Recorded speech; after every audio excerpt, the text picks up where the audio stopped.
এত সুন্দর করে কে আমাকে বানালো তাকে প্রতিদিন নিয়ে চিন্তা করা।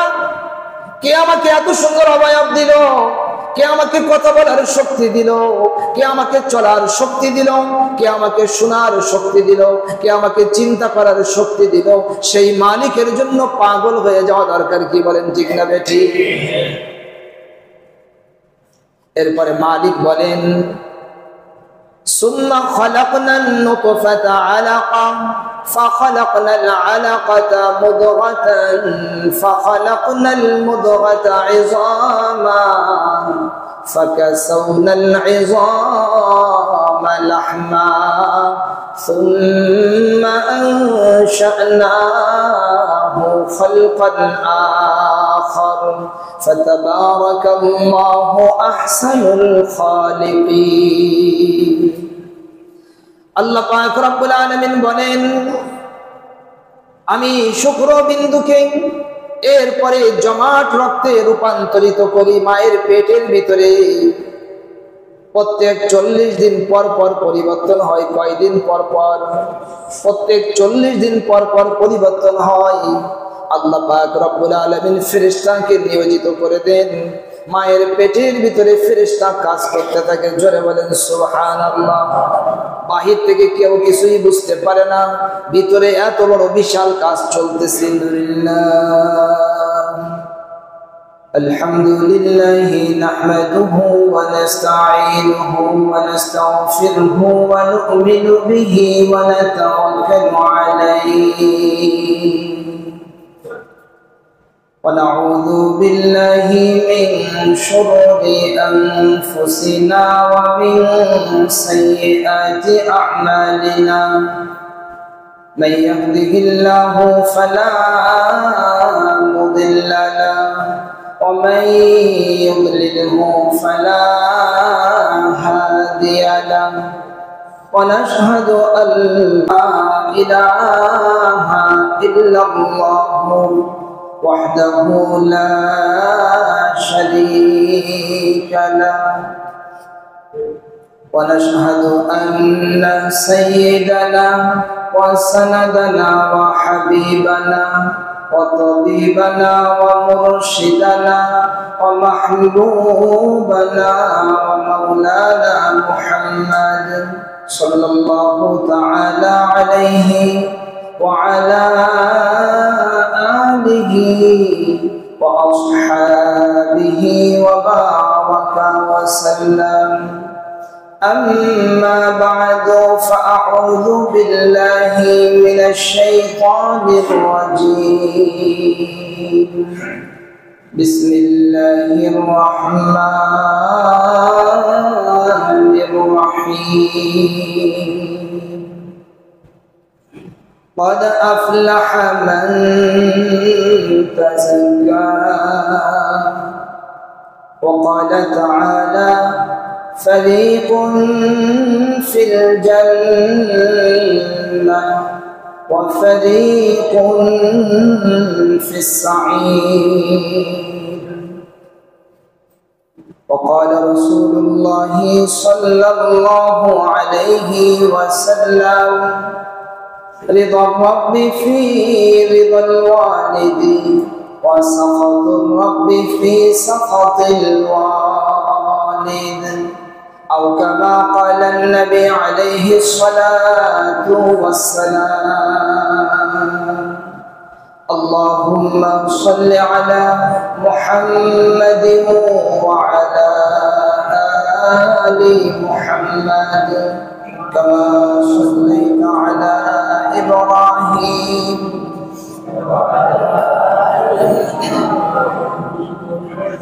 إنك حميد مجيد.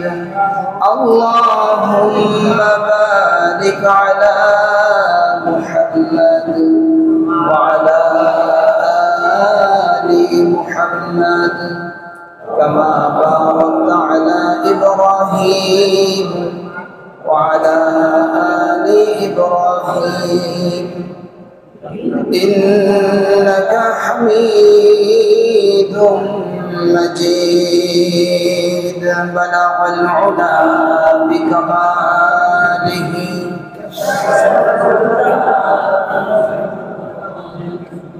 حسنت جميع خصاله صلوا عليه وآله सारे दुनिया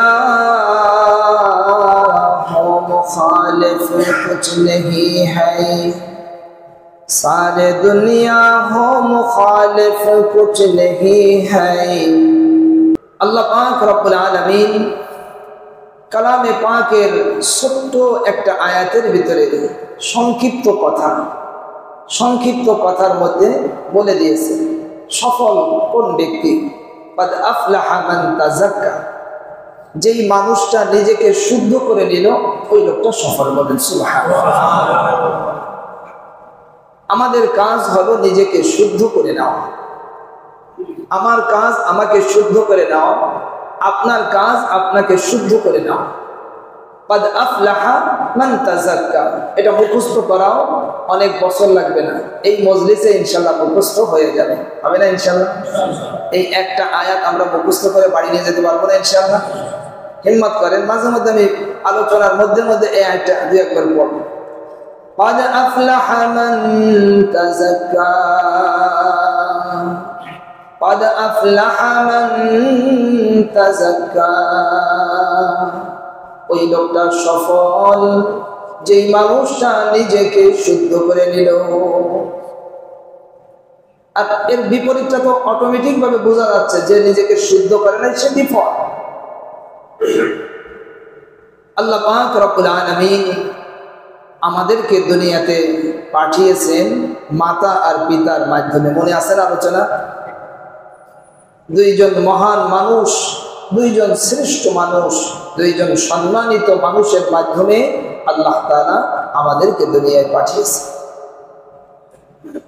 আল্লাহ পাক রব্বুল আলামিনের একজন মানুষকে সৃষ্টি করা এই সমস্ত মানুষকে সৃষ্টি করার পিছনে আল্লাহ পাকের যে মহা কুদরত মহা শক্তি কাজ করছে একজন মানুষ যদি তার নিজের সৃষ্টি নিয়ে চিন্তা করে তাহলে মানুষটা বড় হায়রান হয়ে যাবে আল্লাহ তাআলার জন্য সে পাগল হয়ে যাবে আল্লাহ তাআলার জন্য সে আশিক হয়ে যাবে আল্লাহ তাআলার জন্য সে দেওয়ানা হয়ে যাবে জোরে বলেন সুবহানাল্লাহ আল্লাহ তাআলা কালামে পাকের ভিতরে বলেছেন মানুষের দেখা উচিত তাকে কিভাবে সৃষ্টি করা হয় তাকে কোন ভাবে তৈরি করা হয়েছে কোন পদ্ধতিতে তাকে তৈরি করা হয়েছে কোন জিনিসের মাধ্যমে মানুষকে তৈরি করা হয়েছে এটা মানুষের একটু ভেবে দেখা উচিত আল্লাহ পাক রব্বুল আলামিন মানুষকে যে সৃষ্টি করেছেন মায়ের পেটের ভিতরে রেখে জোরে বলেন সুবহানাল্লাহ মায়ের পেটের ভিতরে তিনটা অন্ধকারের ভিতরে রেখে সৃষ্টি করছে আমরা যদি কোনো কিছু বানাতে চাই বানানোর সিদ্ধান্ত নেই আমাদের অবশ্যই লাইট লাগবে অন্ধকারের ভিতরে আমরা কিচ্ছু বানাতে পারি না আর আল্লাহ তাআলা এমন শক্তিধর এমন তার ক্ষমতা একটা অন্ধকার না দুইটা না তিনটা অন্ধকারের ভিতরে জোরে বলেন সুবহানাল্লাহ একদিকে যখন মানুষের সৃষ্টি নিয়ে চিন্তার ভিতরে পড়বে চিন্তা করবে এটা নিয়ে সে গবেষণা করবে এটা নিয়ে যখন সে ভাববে তখন সে মালিকের মহাশক্তি দেখতে পাবে মালিকের মহাশক্তি দেখতে পাবে এবং অপরদিকে মায়ের যে ত্যাগ মায়ের যে কোরবানি মায়ের যে আত্মত্যাগ এটা সে দেখতে পাবে আল্লাহ পাক রব্বুল আলামিন বলেন ওয়ালাকাদ খালাকনাল ইনসানা মিন সুলালাতিন মিন তিন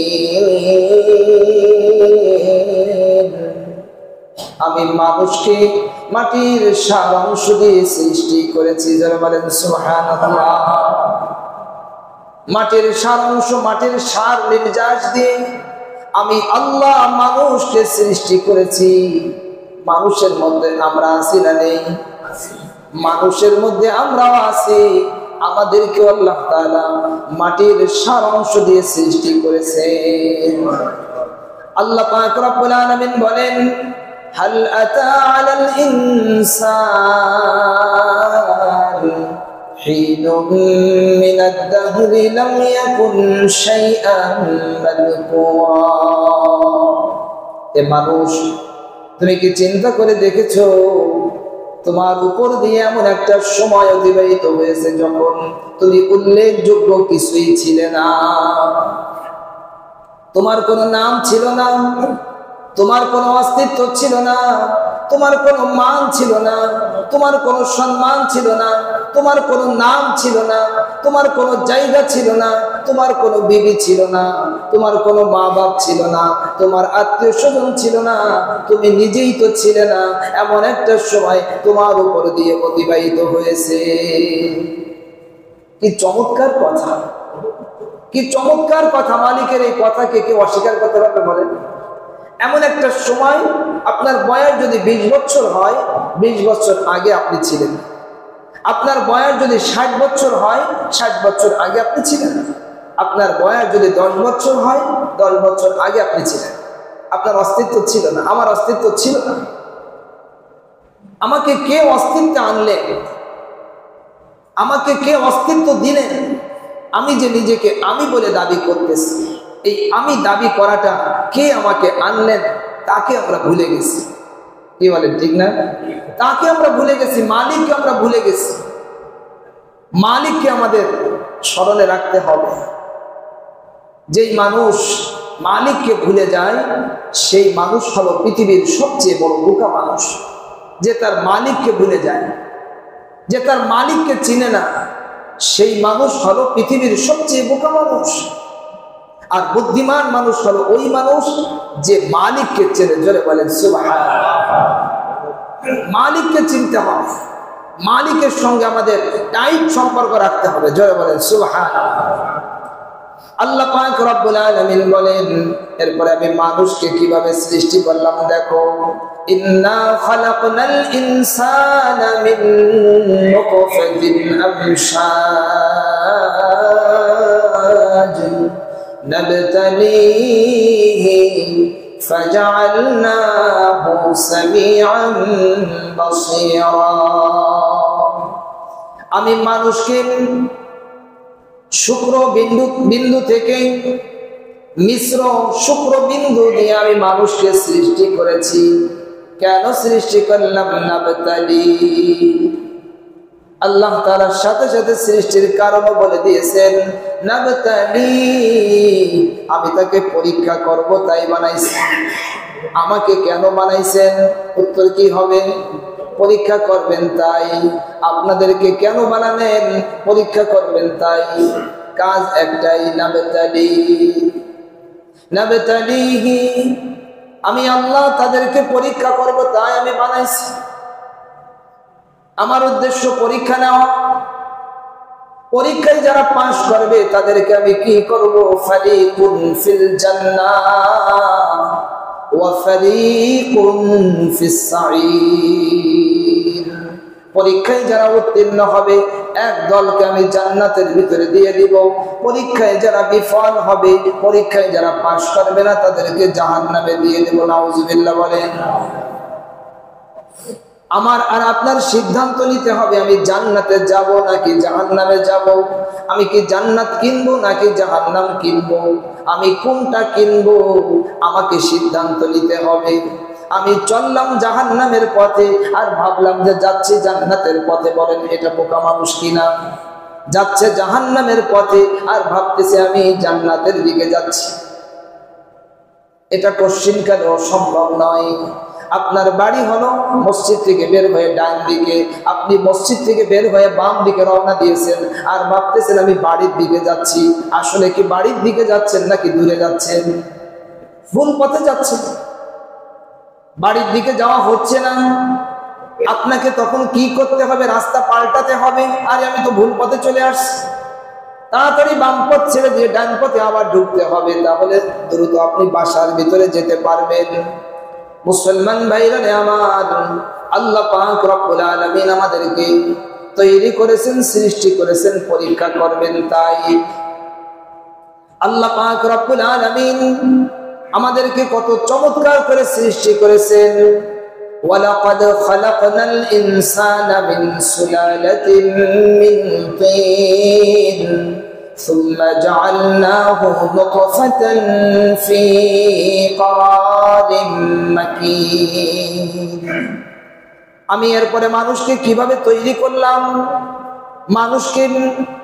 মানুষের এই শুক্রবিন্দুকে এক সংরক্ষিত আধারের ভিতরে, সংরক্ষিত জায়গার ভিতরে আমি তাকে স্থাপন করেছি।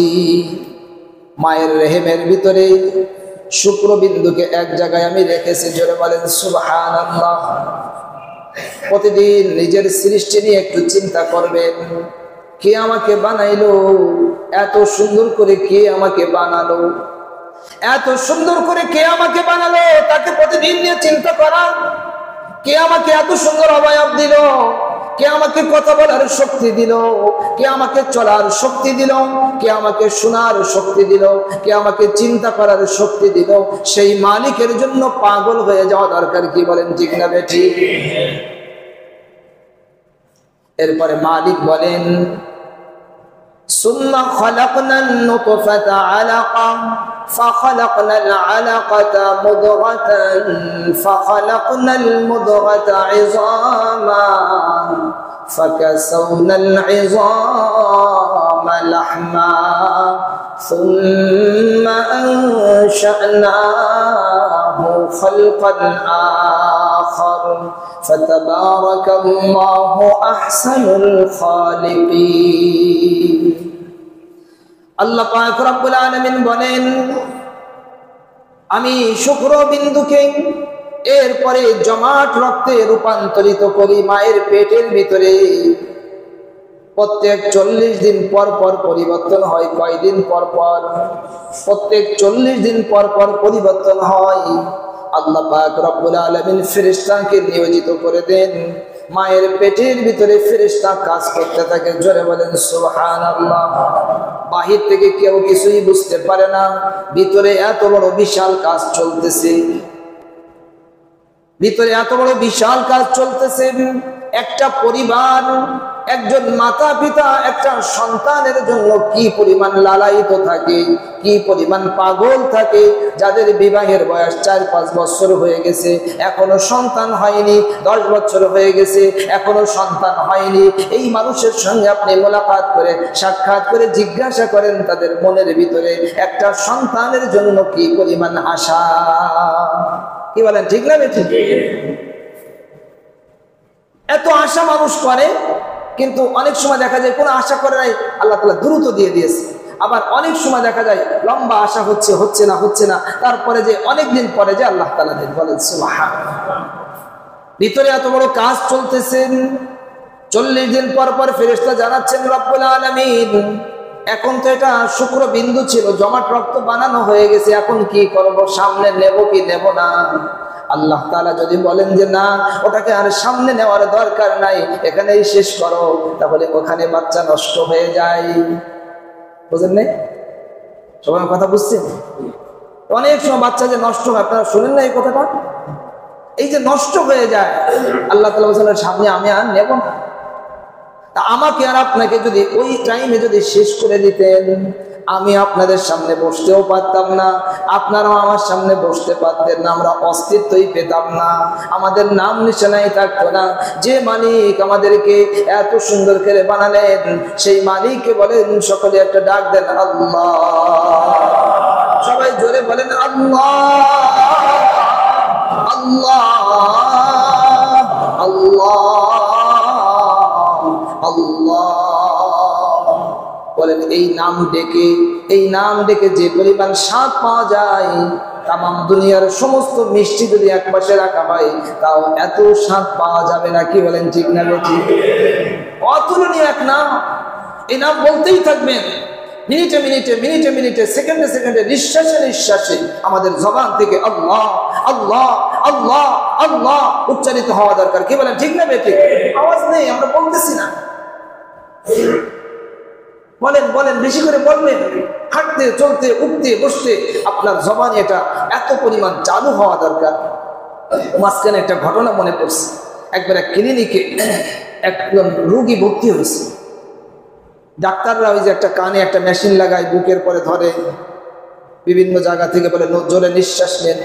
ওই মানুষটার এমন এক অবস্থা, তার ওই মেশিনটা যেখানে লাগায়, শরীরের যেখানে লাগায়, সেখান থেকে আল্লাহ আল্লাহ আল্লাহ এই শব্দ আসতেছে। জোরে বলেন সুবহানাল্লাহ। আমার কাছে এই ঘটনাক্রমে ডাক্তার সাহেব আমার কাছে জিজ্ঞাসা করছে।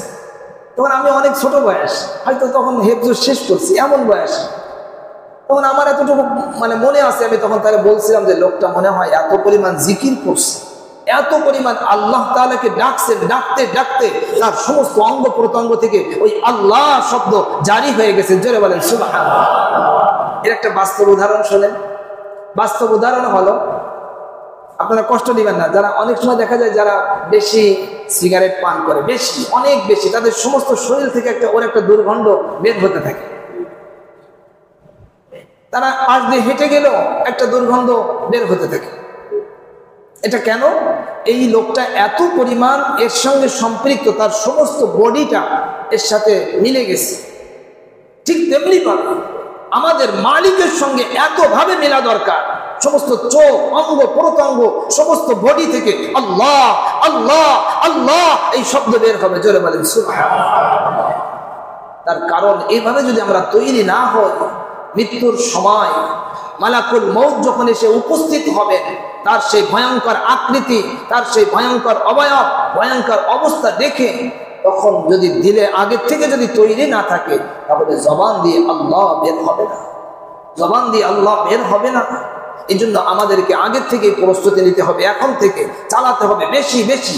দেখবেন আপনি হঠাৎ একটা ধাক্কা খেয়ে পড়ে গেছেন, মানুষ অনেক সময় ধাক্কা খেয়ে মা হয়ে চিল্লে ওঠে, কিন্তু অনাকাঙ্ক্ষিত বের হয়ে গেল, তার মানে তার মনের ভিতরে মাটা বেশি আছে। মাটার চাইতে ধাক্কা খেয়ে পড়ে গেলে আসতে হবে আল্লাহ। ধাক্কা খেয়ে পড়ে গেছেন, আল্লাহ আসতে হবে, মা না। মাকে আমি ডাকবো, কিন্তু ধাক্কা খেয়ে যদি আপনি অনাকাঙ্ক্ষিত ভাবে পড়ে যান, তখন জবান থেকে আসতে হবে কোনটা?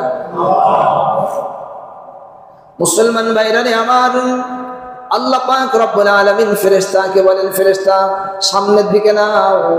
তখন আল্লাহ তাআলা তাকে আরো সামনের দিকে নেন, তৈরি করতে থাকেন।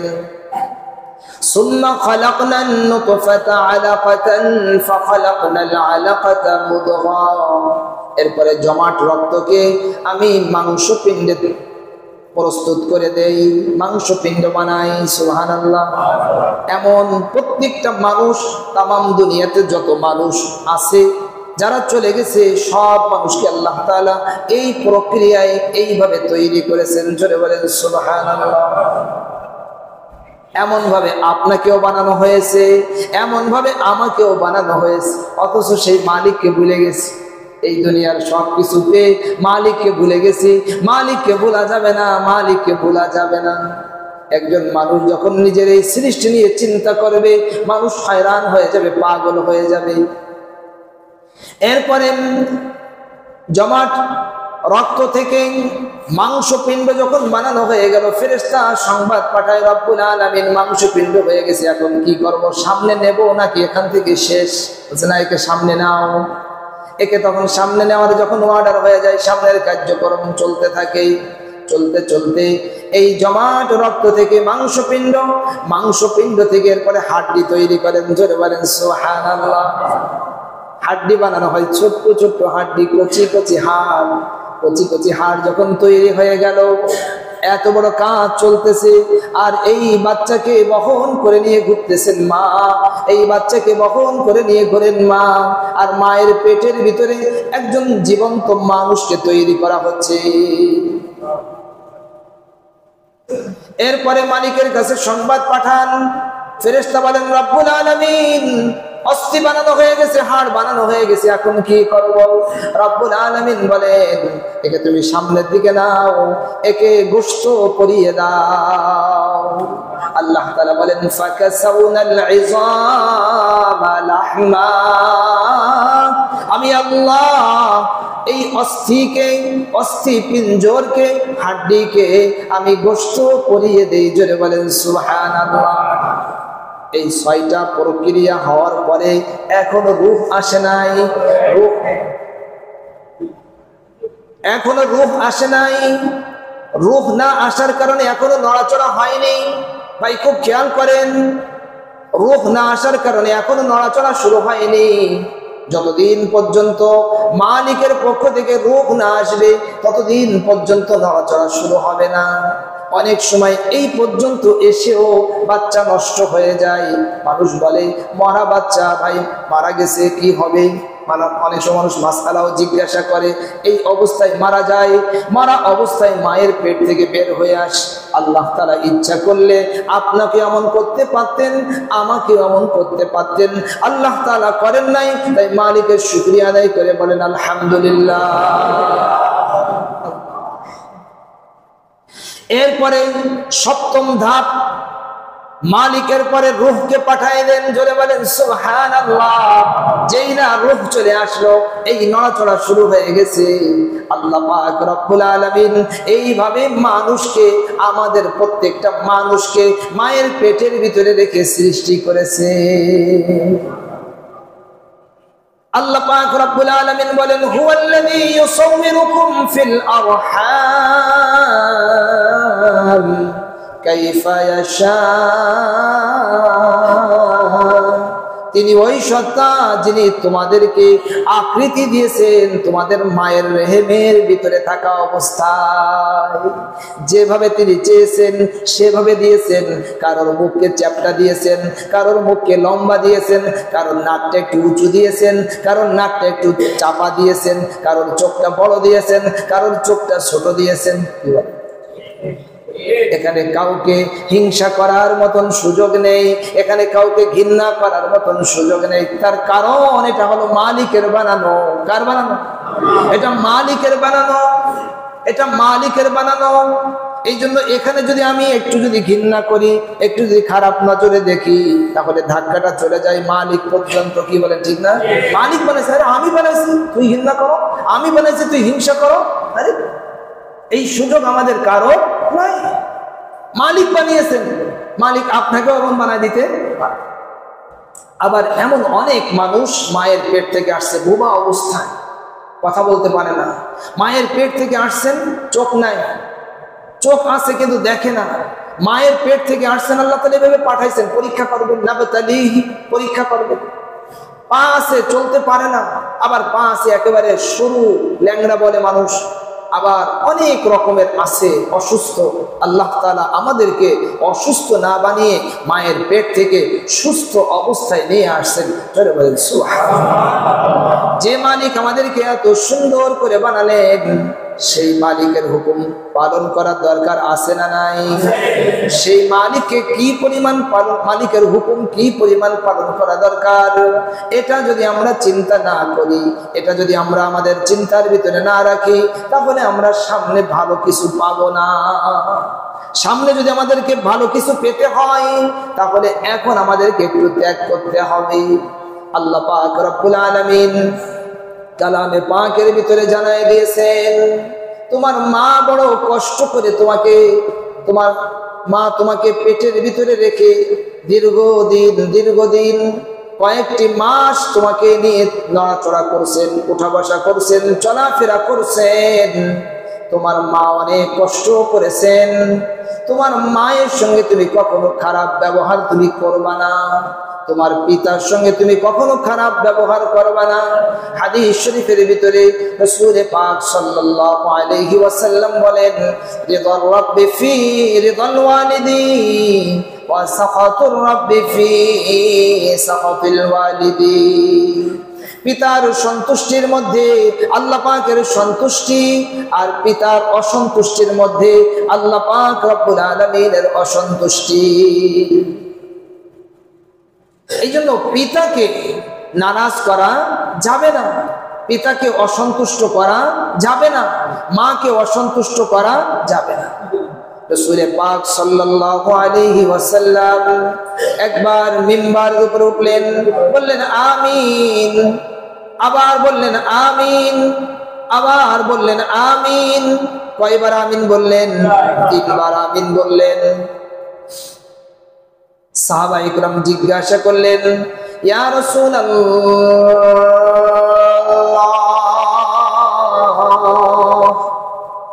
রব্বুল আলামিন। সাহাবা ইকরাম জিজ্ঞাসা করলেন, ওগো আল্লাহর নবী,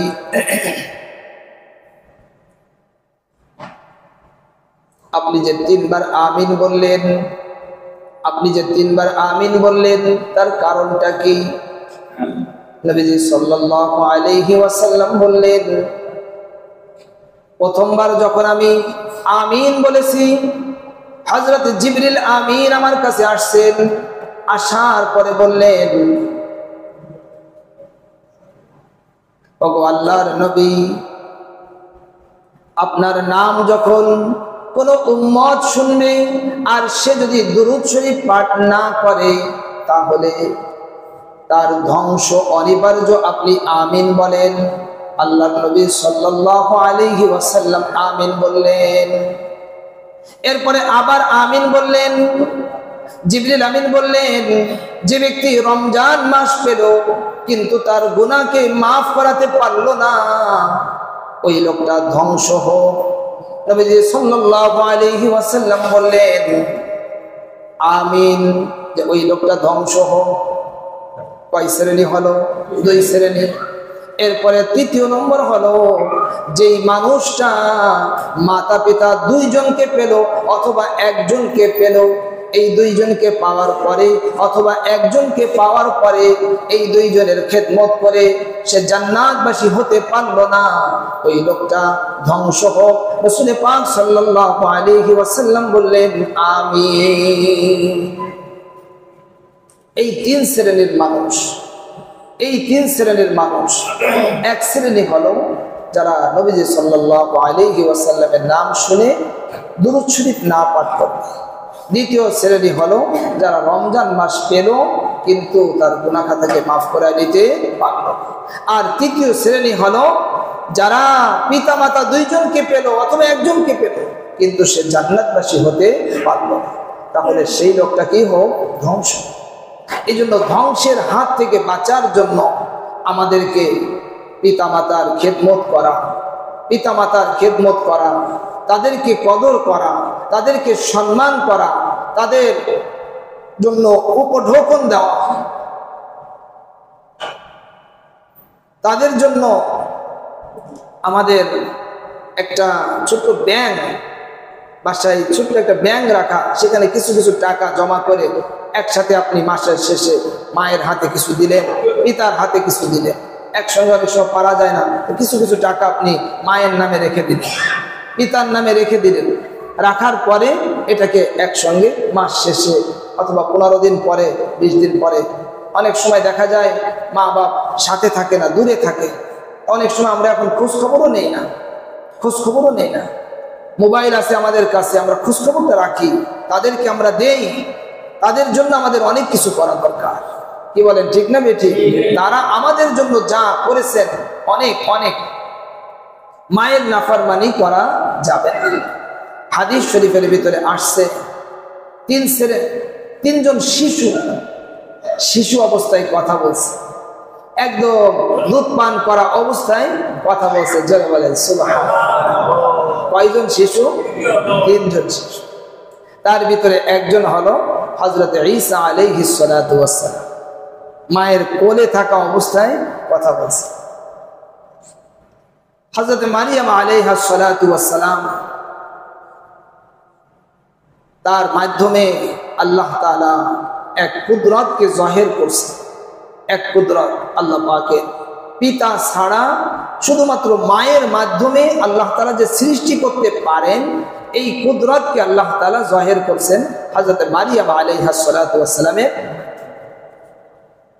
হযরত মারিয়াম আলাইহাস সালাতু ওয়াস সালাম, তিনি অত্যন্ত সতী নারী ছিলেন, অত্যন্ত সতী নারী।